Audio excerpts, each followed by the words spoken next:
আমার খবর।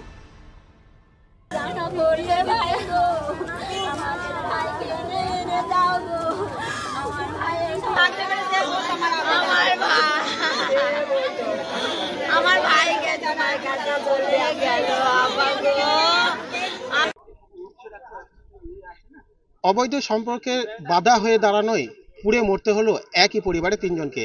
গতকালই মৃত্যু হয়েছিল মা ও ছেলের, আজ মৃত্যু হলো পরিবারের কর্তার এবং এই মুহূর্তে তিনজনেরই মৃত্যু হয়েছে। তবে দুজনের মৃতদেহ কালকেই নিয়ে আসা হয়েছে বাড়িতে এবং আজ যেহেতু একজনের মৃত্যু হয়েছে সেই জন্য মৃতদেহ কিছুক্ষণের পরই নিয়ে আসা হবে গ্রামের বাড়িতে। তবে এই ঘটনায় একটি চাঞ্চল্যকর তথ্য উঠে এসেছে। ইতিমধ্যেই পুলিশ একজনকে আটক করেছে, তাকে নিয়ে যাওয়া হয়েছে বোলপুর থানায়। সেটি হলো তার ভাই মৃত আলিম শেখের ভাই তোতা আব্দুল হালিম, তার স্ত্রী স্মৃতি বিবি। ঠিক স্মৃতি বিবিকে কেন্দ্র করেই এই ঘটনা। এখনো পর্যন্ত যা জানা যাচ্ছে যে ভাইয়ের বউ স্মৃতি বিবিকে কেন্দ্র করে এই ঘটনা এবং এই ঘটনার জন্যই পুড়ে মরতে হলো একই পরিবারের তিনজনকে। এবং ঘটনাটা কি? ঘটনাটা হলো স্মৃতি বিবির সঙ্গে গ্রামেরই একজন হাতুড়ে ডাক্তার, তার সঙ্গে অবৈধ সম্পর্ক ছিল। সেই সম্পর্ক এই পরিবার কিন্তু মানতে চাননি এবং যেহেতু ভাইয়ের স্ত্রী এবং তার পরিবারের একটা বদনাম হচ্ছে বিভিন্ন জায়গায়, সেই জন্য কিন্তু সে বারণ করেছিল। এই বারণ করাই কাল হয়ে উঠলো এই পরিবারের এবং সেই জন্য কিন্তু রাগের বশে তাদের রাতের অন্ধকারে যেটি জানা যাচ্ছে যে ঘুমের ওষুধ দিয়ে তাদেরকে ঘুম পাড়িয়ে রাখা হয়েছিল। ঘুম পাড়িয়ে রেখে তারপর বাইরে জানলা থেকে আগুন প্রবেশ করানো হয়েছে বাড়িতে এবং তাদেরকে পুড়ে মেরে ফেলা হয়েছে এবং মর্মান্তিক দুর্ঘটনা বলে মনে করছেন। কারণ হলো বীরভূমের রামপুরহাটের বগটুয়ে এমন ধরনের ঘটনা ঘটেছিল, জীবন্ত অবস্থায় মানুষকে পুড়িয়ে মারা হয়েছিল, কিন্তু সেটি রাজনৈতিক বিষয়।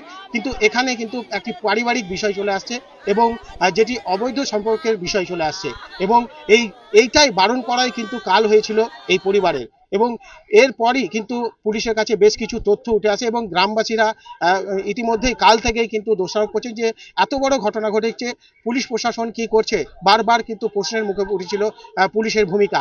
তারপরেই কিন্তু নড়েচড়ে বসে এবং ইতিমধ্যেই ভাইয়ের বউ স্মৃতি বিবিকে গ্রেপ্তার করেছে পুলিশ। চলুন শুনে নেব কি অভিযোগ রয়েছে তার বিরুদ্ধে এবং কি বলছেন অভিযুক্ত। আজ পর্যন্ত জানতে পারলাম, আমি এখানে এসে জানতে পারি আমরা যখন বাড়িতে একটা সময় খবর চাই যে রূপার বাড়িতে আগুন লেগেছে, আমরা ছুটে আসি। আমার স্বামী ফার্স্ট আসে, তারপর আমাকে ফোন করে যে তোরা চলে আয়, আমার বোন শেষ। আমরা যখন আসি দেখি ওরা বিধ্বস্ত, তোমার অবস্থা ওদের খারাপ। আমরা জানতে পারি ওর জায়ের সঙ্গে একজনের অবৈধ সম্পর্ক ছিল, তার নাম রঞ্জন নাকি চন্দন ডাক্তার। ওরকম নোংরা করতো। এবার আমার নন্দা সেটা বাধা দিত, বাড়ির ফ্যামিলির একটা মান সম্মান যাচ্ছে এই হিসেবে বাধা দিত। তার জন্যে এই রাগটা ওদের। ওই চন্দন এসে আমার ননদকে মিষ্টি ভাষায় থিয়েটও দিয়ে গিয়েছে যে তুমি এরকম করো না, এরকম ভাবে বাধা দিতে বারণ করেছে। হ্যাঁ, যেরকম বাধা দিও না, তুমি এরকম করে বলো না, এরকম বাধা দিও না, এরকম বলেছে। তা আমার ননদকে ওরকম নৃশংসভাবে মারাছে। আমরা চাই তার ফাঁসির দাবি চাই, ফাঁসি চাই। আজকে পুলিশ যাকে নিয়ে গেল সে কে? বাড়ির সঙ্গে অবৈধ সম্পর্ক ছিল, তার জন্য এই ঘটনাটা ঘটেছে। এটা ঘটনা ঘটেছে। আচ্ছা, একটা মানুষ ভিতরে পুড়ছে, মানে সেটা ভাবুন একটা পরিকল্পনা পুরো। নালে তার পাশেই তার ছেলে রয়েছে, বড় ছেলে, আর সে পাশে আমার ননদ 11টা পুড়িয়ে মারার চেষ্টা করতো।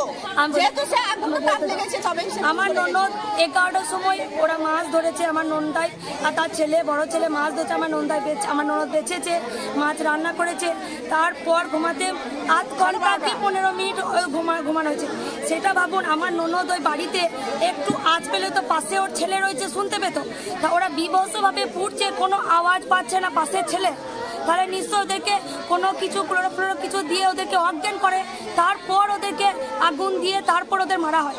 ওরা যখন লাস্ট একদম সমস্ত পুড়ে গিয়েছে তখন সেই পাশের ছেলে শুনতে পায়, যখন দরজা খোলে তখন সমস্ত ওরা তখন পুড়ে শেষ।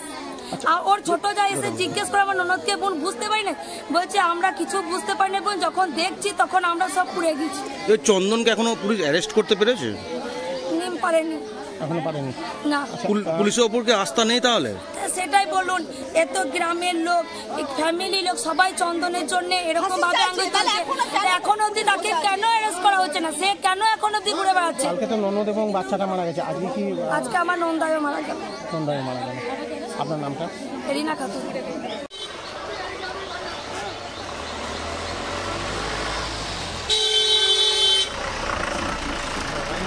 আপনি কি খুনে জড়িত? শুনলেন আপনারা, চাঞ্চল্যকর অভিযোগ তুলল এবং কি ঘটনা ঘটেছিল তাও তারা জানালেন। কারণ হলো, যখন কোনো ব্যক্তি বা তার বাড়িতে যখন কোনো আগুন প্রবেশ করবে, যতই ঘুমন্ত অবস্থায় থাকে কিন্তু সে কিন্তু বুঝতে পারবে যে তার বাড়িতে আগুন লেগেছে। কিন্তু এখানে দেখা গেল বা শোনা যাচ্ছে যেটি, যে ঘুমন্ত অবস্থায় থাকার পরও কিন্তু তাদের কোনো চিৎকার ছিল না, তারা একদম নিশ্চুপভাবে পুড়তে হলো তাদের। এবং পড়ে যাওয়ার বেশ কিছুক্ষণ পর যখন ঠিক পাশের বাড়িতে তার বড় ছেলে ছিল, সেই সময় সে আগুনের অনুভব বুঝতে পারে। তারপরই কিন্তু সে উঠে এসে দেখতে পায় দাউ দাউ করে জ্বলছে আগুন। এরপর সঙ্গে সঙ্গে সে দরজা ভেঙে উদ্ধার করার চেষ্টা করে এবং তৎক্ষণাৎ গ্রামবাসীরা সঙ্গে সঙ্গে ছুটে আসেন এবং মৃতদেহ উদ্ধার করে সঙ্গে সঙ্গে বোলপুর মহকুমা হাসপাতাল, তারপর বর্ধমান নিয়ে যায়। কিন্তু কালকেই দুজনের মৃত্যু হয়েছে, আজকে আবার একজনের মৃত্যু হয়েছে। এই ঘটনায় মর্মাহত গোটা পরিবার থেকে শুরু করে গ্রামের মানুষজন। রজতপুর থেকে মুনতাজ রহমান, আমার খবর, বীরভূম। বোলপুরের ভুবনডাঙ্গায় নজরুল পথের পাশে তৈরি হচ্ছে অভিপ্সা অ্যাপার্টমেন্ট। বোলপুর স্টেশন থেকে মাত্র 5 মিনিটে, বোলপুর কলেজ, স্কুল, স্বাস্থ্যকেন্দ্র থেকে মাত্র 4 মিনিটে, বোলপুর বাস স্ট্যান্ড এবং বিশ্বভারতী থেকে মাত্র 2 মিনিটেই পৌঁছে যাবেন অভিপ্সা অ্যাপার্টমেন্টে। রয়েছে নানান উন্নত মানের সুযোগ সুবিধা। অফিসের ঠিকানা Sanvi apartment 2, ground floor, Ramakrishna road, Bolpur. Booking করতে সত্বর যোগাযোগ করুন এই নম্বরে। দেখতে চোখ রাখুন আমাদের ফেসবুক ও ইউটিউব চ্যানেলে।